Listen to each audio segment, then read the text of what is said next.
नमस्कार मंडळी, मकर संक्रांतीच्या आणि भोगीच्या तुम्हा सर्वांना खूप खूप शुभेच्छा। तर तुम्हाला पाहून कळालंच असेल, आज आपण रेसिपी करणार आहोत भोगीच्या भाजीची। तर या भाजीमध्ये सर्व जेवढ्या सीझनमध्ये भाज्या असतात त्या केल्या जातात एकत्र करून काळ्या मसाल्यामध्ये। तर आपण रेसिपी पाहूया। तर मी इथे ऊस, वांगे घेतलेले, त्यानंतर आपण घेतलेले शेंगा, टोमॅटो, त्यानंतर वाटाणा घेतला आहे, पत्तागोबी घेतली आहे, चवळी, कांदा, गाजर, फुलगोबी घेतलेली आहे। इथे घेतले हरभरे आणि बोर घेतलेले, वांगेसुद्धा घेतलेले, कोथिंबीर, थोडीशी काकडी आहे आणि आपण गवारीच्या शेंगा, असं सर्व साहित्य आपण एका प्लेटमध्ये छानपैकी कट करून घेतलेले आहे। तर वाटण्यासाठी आपण घेतलेले पांढरे तीळ, शेंगदाणे, अद्रक, लसूण आणि मी कांदा आणि खोबरं भाजून घेतलेले। तर आपण हे सगळं एकत्र करून मिक्सरमध्ये, हा जो मसाला आहे काळा मसाला तो मी घरी तयार केलेला आहे। रेसिपी हवी असल्यास नक्की कळवा। तर थोडासा गरम मसाला आणि थोडं पाणी घालून असं छानपैकी वाटून घ्यायचे।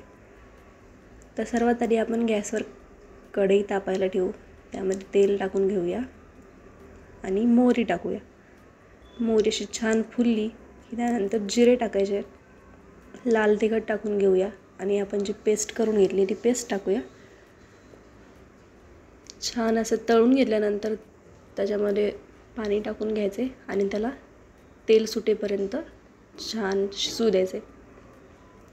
तर एक एक करून आपण यात भाज्या टाकूया। सगळ्यात आधी मी शेवग्याची शेंग टाकून घेतलेली आहे, त्याला छान हलवायचे।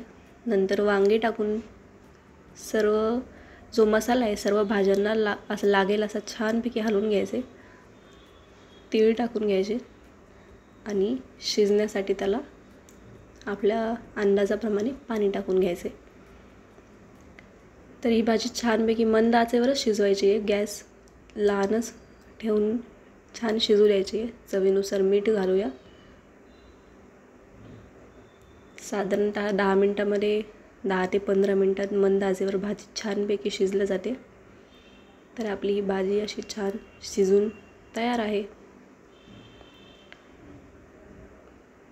सामान्यतः ही भाजी आपण तीळ लावलेल्या बाजरीच्या भाकरीसोबत आवडीने खाल्ल्या जाते। तुम्ही ज्वारीच्या, बाजरीच्या कोणत्याही भाकरीसोबत खाऊ शकता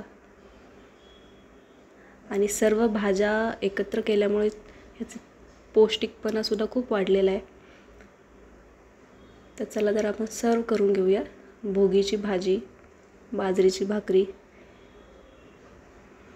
तुमच्याकडे कोणत्या पद्धतीने केली जाते मला नक्की कळवा आणि रेसिपी आवडल्यास कमेंटमध्ये सांगा।